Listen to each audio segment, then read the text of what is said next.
नमस्ते दोस्तों, आप सभी का स्वागत है मेरे चैनल पैनकास्ट में। आज हम बात करने वाले हैं राम मंदिर और बाबरी मस्जिद के मसले पर। राम मंदिर और बाबरी मस्जिद का मामला अयोध्या के चारों ओर घूमता है, जो हिंदूज के लिए बहुत महत्वपूर्ण जगह है।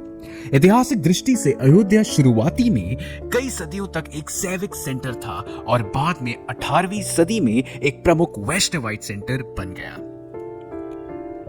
हिंदूज के लिए अयोध्या भगवान राम के जन्मस्थान के रूप में महत्वपूर्ण है। विक्रमादित्य ने भगवान राम के जन्म स्थान पर एक विशाल मंदिर बनाया। हालांकि इस मंदिर को बाद में नष्ट कर दिया गया, जिससे मुसलमानों को 1528 में बाबरी मस्जिद बनाने की अनुमति मिली। इतिहास को मद्देनजर रखते हुए हिंदूज को इस स्थल पे एक राइट मिला। अयोध्या माना जाता है 11वीं सेंचुरी से मुसलमान राज्य के अधीन था। पहले मुगल साम्राज्य ने अयोध्या के शासक को युद्ध में हराया और उनके गवर्नर ने 1528 में अयोध्या में एक मस्जिद बनाई।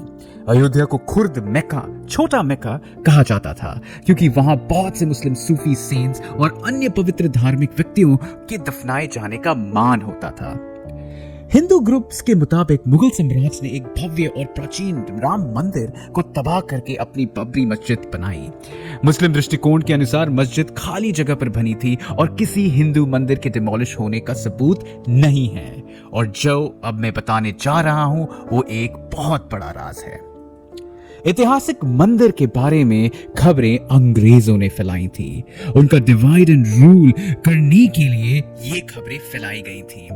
विचित्र है कि जबकि पहले हिंदूज और मुसलमान साथ में इस स्थल पर पूजा करते थे, ब्रिटिश सरकार ने उन्हें 1859 में एक फेंस से अलग कर दिया, जिससे हिंदूज और मुसलमान अलग अलग पूजा और नमाज करने लग गए।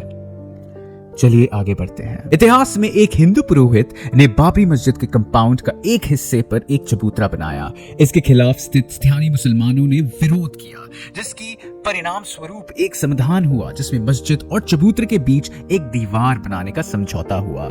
हालांकि मुसलमानों ने 30 नवंबर 1858 को स्थल के ऊपर एक मिट्टी का चबूतरा बनाने के खिलाफ स्थानीय मैजिस्ट्रेट से एक अर्जी दी। बाबरी मस्जिद को 1860 में ऑफिशियली मुसलमानों के लिए पूजा स्थल के रूप में दर्ज किया गया। 1883 और 1885 में जन्मस्थान के पुरोहित को चबूतरे पर एक मंदिर बनाने की अनुमति देने के लिए गई अर्जी को इनकार कर दिया। 1886 में यह विवाद जिला अदालत तक पहुंचा। न्यायाधीश ने 3 ग्राउंड्स पर अर्जी को खारिज किया। 1949 के अंत में कुछ साधुओं ने एक मस्जिद के पास एक मुसलमान कब्रिस्तान पर कब्जा कर लिया और पवित्र आग जलाई, अपने दावे को जताने के लिए कि ये क्षेत्र मूल रूप से एक हिंदू धार्मिक स्थल था। कुछ दिनों बाद राम, लक्ष्मण और सीता की मूर्तियां मस्जिद के अंदर पाई गई। आश्चर्यजनक तौर पर ये मूर्तियां मिली थी। ये चमत्कार की कहानी ने स्थायी लोगों में एक हाहाकार उत्पन्न कर दिया। हिंदू और मुसलमान इस जन्म स्थान पर इकट्ठे हुए, पहले चमत्कार को देखने वाले और दूसरे बाबरी मस्जिद को अपवित्र करने और हिंदू द्वारा कब्जा करने से बचाने वाले। इसके बाद कई मुकदमे और मुकदमे की प्रति मुकदमे शुरू हुए, जो 1964 में एक ही मुकदमे में समाहित हुए। 1984 में विश्व हिंदू परिषद, एक हिंदू राष्ट्रीय संगठन, ने राम जन्मभूमि को मुक्ति दिलाने और अयोध्या में एक भव्य राम मंदिर को पुनः निर्माण करने का एक आंदोलन शुरू किया। अयोध्या में हिंदुओं और मुसलमानों के बीच की गर्मी तब तेज हुई जब 7 अक्टूबर 1991 को यूपी राज्य सरकार ने विवादित भूमि पर एकद जमीन अधिग्रहण किया। 15 जुलाई 1992 को लखनऊ बेंच ने एक आदेश जारी किया, जिसमें कहा गया कि विवादित स्थल पर किसी भी निर्माण गतिविधि को रोक दिया जाए। बाबरी मस्जिद को 6 दिसंबर 1992 को संघ परिवार के सदस्यों ने गिराया और उसके स्थल पर एक एड हॉक राम मंदिर बनाया। इस हमले का परिणाम स्वरूप कई भारतीय शहरों में धार्मिक दंगे फैल गए, जिसमें 1000 से अधिक लोगों की मौत हो गई। मस्जिद गिराने के बाद वर्ल्ड हिंदू लॉयर्स एसोसिएशन ने हाई कोर्ट में एक रिट पिटीशन दाखिल की, जिसमें मेकशिफ्ट हिंदू मंदिर में मूर्ति की दर्शन के लिए प्रार्थना की गई। उन्होंने न्यायालय से यह भी मांग की कि उन्हें अपने संवैधानिक अधिकार को पूजा और दर्शन के लिए किसी भी रुकावट को हटाने की अनुमति दें। न्यायाधीश ने निर्देश दिया कि राज्य के अधिकारियों को पिटिशनर्स, हिंदुओं और राम के भक्तों को अयोध्या के मेकशिफ्ट मंदिर में दर्शन करने की अनुमति दें। 1949 में हस्ताक्षर किए गए संविधान की एक तस्वीर निकली, जिस जिसमें हिंदू देव राम की तस्वीर थी। लंबी सुनवाई के परिणाम स्वरूप अधिकांश न्यायालय ने निर्णय लिया कि स्थल को 3 हिस्सों में बांटा जाए, लगभग 2/3 हिंदुओं के लिए और 1/3 मुसलमानों के लिए। फरवरी 2018 में सुप्रीम कोर्ट ने स्पष्ट किया कि वह इस मामले को एक शुद्ध भूमि विवाद के रूप में देखेगी। 35 साल तक अयोध्या विवाद को धार्मिक संप्रदायों के कुछ सदस्यों के बीच एक स्थानीय विवाद बना के रखा गया। 1992 की गिरावट से पहले इस विवाद का कोई अंतिम विधिक समाधान नहीं हुआ और सच में सुप्रीम कोर्ट ने इस मामले पर तत्काल सुनवाई शुरू नहीं की थी।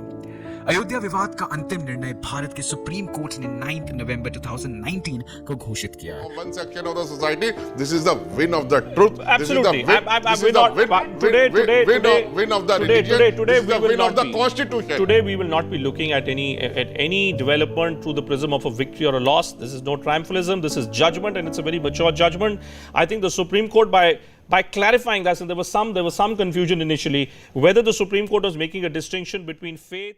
अब हमें यह समझना होगा कि अयोध्या और अयोध्या से जुड़े मसले सिर्फ अंग्रेजों के कारण बिगड़े।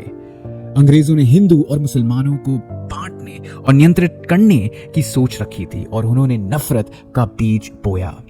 हम यही चाहते हैं कि सबके बीच अमन और शांति की सद्भावना हो, जैसे कि सदियों पहले हिंदू और मुसलमान दोनों अयोध्या में साथ में पूजा और नमाज पढ़ते थे। हम चाहते हैं कि वो दिन फिर से आए, क्योंकि राम सभी के हैं। कोई भी धर्म स्वाभाविक रूप से हिंसक या शांत नहीं होता। हाँ, धर्म शक्तिशाली होते हैं, वे भयानक हिंसा को प्रेरित कर सकते हैं। अब आपका होस्ट आदित्य पांडे आपसे अलविदा कहता है। मुझे उम्मीद है कि आप सभी को ये वीडियो पसंद आया होगा। मैं आप सभी से यही कहना चाहूंगा कि मेरे चैनल को सब्सक्राइब करें। जल्दी फिर मिलेंगे, तब तक के लिए जय श्री राम, अल्लाह हाफिज और वंदे मातरम।